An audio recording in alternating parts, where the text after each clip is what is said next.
अगर आप SSC GD या यूपी कांस्टेबल की तैयारी कर रहे हैं तो ये वीडियो आपके लिए बहुत ज़रूरी है।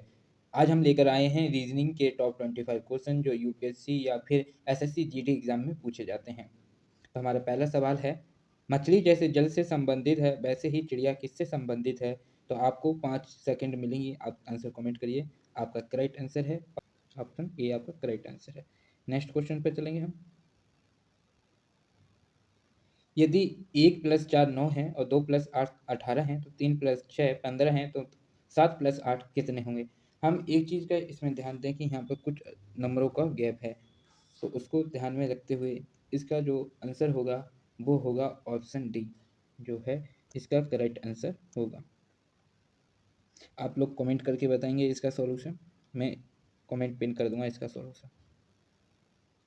यदि 30 जनवरी 2013 गुरुवार रहा है तो 2 मार्च 2013 को कौन सा दिन था? इसे नेक्स्ट पेज पर समझते हैं। दिए गए दिन 30 जनवरी 2013 यानी गुरुवार को पड़ रहा है। हम निकालेंगे कि 2 मार्च 2013 को कौन सा दिन होगा। स्टेप 2 हम देखेंगे, बीच के दिनों की संख्या निकालेंगे। पहले जनवरी में बचे दिन 30 के बाद 31 जनवरी आती है, एक दिन बचा जनवरी में। फरवरी में 2013 यानी लीप ईयर है, लीप ईयर नहीं है तो इसमें 28 दिन है, और मार्च के दिन 1 + 2 मार्च यानी 2 दिन हो गए, तो टोटल दिन हमारे पास 28 + 1 + 2 यानी 31 दिन है। 31 का हम डिवाइड करें 7 से, क्योंकि हफ्ता 7 दिन का होता है, तो इसका रिमाइंडर जो आएगा वो 3 निकल के आएगा। डिवाइड करने के बाद उसे 7 से भाग करेंगे, दिए गए दिनों को बढ़ाएंगे। 31 दिन को 7 के गुना +3 दिन, मतलब 3 दिन आगे बढ़ाएंगे। अब गुरुवार से 3 दिन आगे यानी शुक्रवार, शनिवार और रविवार, तीसरे दिन क्या पड़ेगा हमारा? रविवार, यानी जो हमारा करेक्ट आंसर है वो है दिन रविवार। Next question. एक लड़के को इशारे करते हुए विनय ने कहा, वह मेरे दादाजी का इकलौता बेटे का बेटा है। वह लड़का विनय का क्या लगता है? विनय ने इशारे करते हुए कहा कि ये मेरे दादाजी के इकलौते बेटे का बेटा है। वह लड़का विनय का क्या लगता है? तो आपका करेक्ट आंसर है ऑप्शन डी, उसका भाई लगता है। कौन लगता है?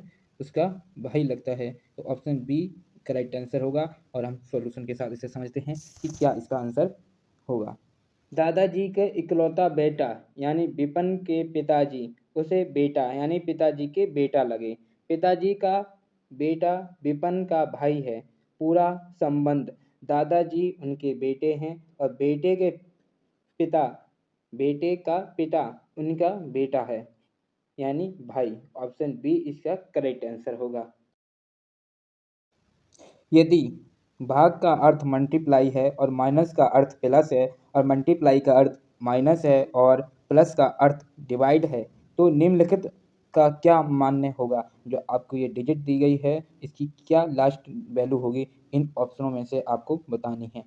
तो आपका जो करेक्ट आंसर होगा वो होगा आपका ऑप्शन सी, जो है वो करेक्ट आंसर होगा, ऑप्शन 34।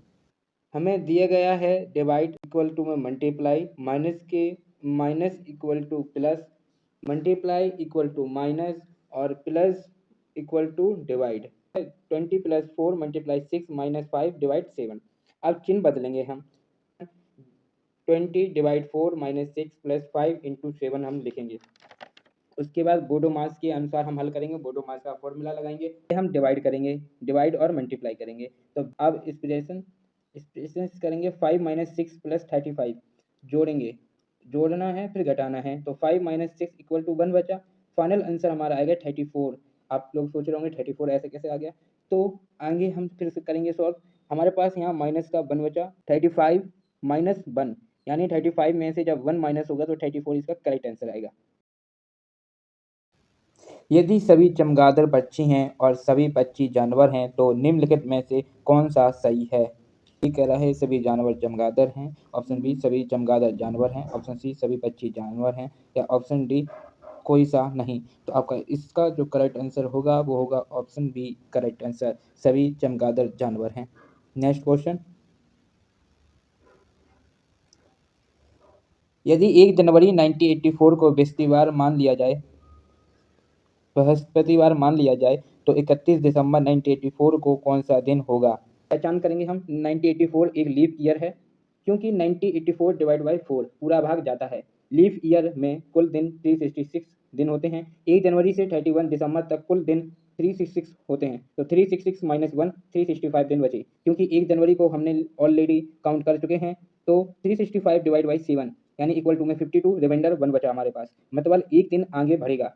दिन आगे बढ़ाएंगे, 1 जनवरी 1984 को बृहस्पतिवार यानी बृहस्पति है, एक दिन आगे शुक्रवार होगा हमारा। तो करेक्ट आंसर होगा वो होगा ऑप्शन डी यानी शुक्रवार होगा। अगर आपको ऐसे ही क्वेश्चन चाहिए डेली प्रैक्टिस के लिए तो वीडियो को लाइक करें और चैनल को सब्सक्राइब जरूर करें, अपने दोस्तों के साथ शेयर करें। दोस्तों ये रीजनिंग के टॉप क्वेश्चन अगर आपको ऐसे रोज ऐसे प्रैक्टिस करेंगे तो आपका सिलेक्शन पक्का है। वीडियो को लाइक करें, दोस्तों के साथ शेयर करना ना भूलें।